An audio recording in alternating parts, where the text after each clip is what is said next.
Hello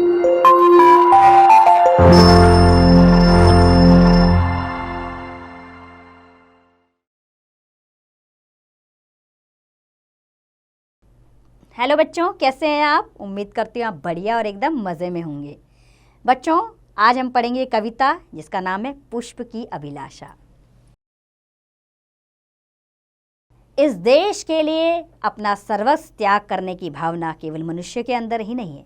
यहाँ का हर जीव जंतु, हर डाली, फूल, पत्ता अपने देश पर कुर्बान होना चाहता है।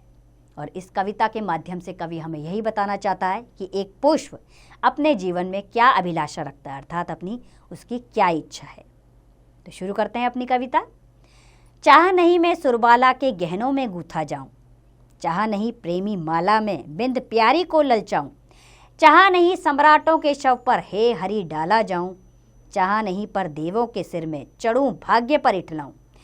मुझे तोड़ लेना वनमाली, उस पथ पर तुम देना फेंक, मातृभूमि पर शीश चढ़ाने जिस पथ पर जाएं वीर अनेक। सुरबाला अर्थात सुंदर बालाएं, गूथना यानी चोटी में लपेटना, ललचाऊं यानी लालच भरे अंदाज,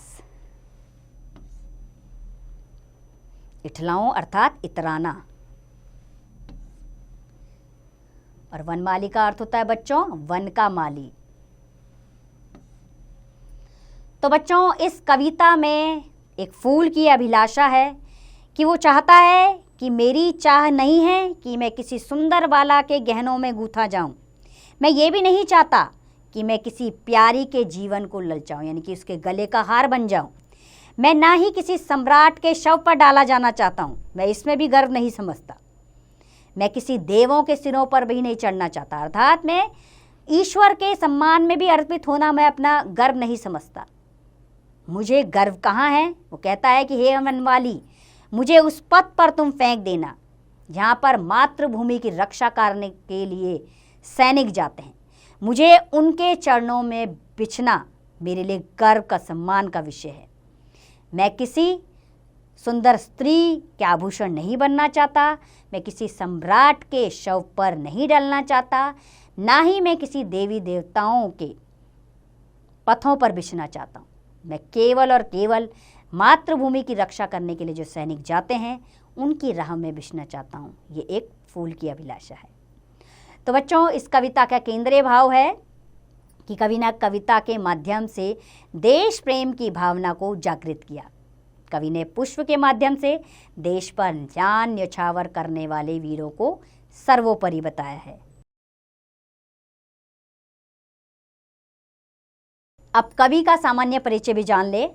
भारत के प्रसिद्ध कवि, लेखक, पत्रकार और स्वतंत्रता सेनानी माखनलाल चतुर्वेदी का जन्म 4 अप्रैल 1890 में होशंगाबाद, मध्य प्रदेश में हुआ था। इन्होंने ब्रिटिश शासन के खिलाफ खूब प्रचार प्रसार किया। इन्होंने 1921 से 22 के असहयोग आंदोलन में भी भाग लिया और जेल भी गए। सन 1963 में भारत सरकार ने इन्हें पद्म भूषण की उपाधि से अलंकृत किया। हिम्मतरणी, युग चरण, समर्पण आदि इनकी प्रसिद्ध रचनाएं हैं। तो बच्चों, इस कविता का मौलिक ज्ञान यह है कि हम अपने देश की सेवा के लिए हमेशा तत्पर रहना चाहिए और अपने देश की प्रगति के लिए हर संभव प्रयत्न करते रहना चाहिए। तो बच्चों, जब एक पुष्प यह अभिलाषा रख सकता है तो हम तो जीते जागते इंसान हैं। हमारे अंदर तो मातृभूमि के लिए गर्व, सम्मान कूट कूट के भरा होना चाहिए और ये सिखाकर नहीं हो सकता। ये अपनी भावनाएं हैं जो हमारे अंदर होनी चाहिए। तो उम्मीद करती हूँ बच्चों, ये कविता आपको अच्छी लगी होगी और आप इस कविता से प्रेरणा लेंगे और अपने देश के लिए ज़रूर कुछ अच्छा करेंगे। अब इसका अभ्यास कार्य आप स्वयं कीजिए।